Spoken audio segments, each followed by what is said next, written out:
This is going to be a video tutorial on how to outline text in Canva. I will be using a desktop PC for this.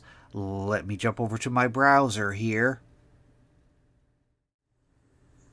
I have my browser open now and I am logged into the free version of Canva. To outline text in Canva, the first thing you want to do is select the text. Say that this text right here I wanted to outline. I'm going to left click on it to select it. I have the text selected now. Then you'll go up to the top up here, up to the Effects button, click on Effects.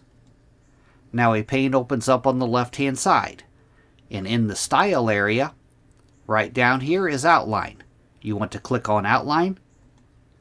Now as you can see, it has outlined that text. Now down below that, you have a thickness slider here. The more you move it to the right, the thicker the outline becomes. The more you move it to the left, the less outline there is.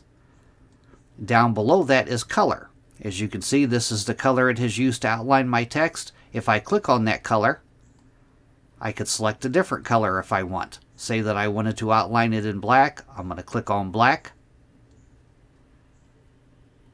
That is the way you outline text in Canva. Thanks for watching.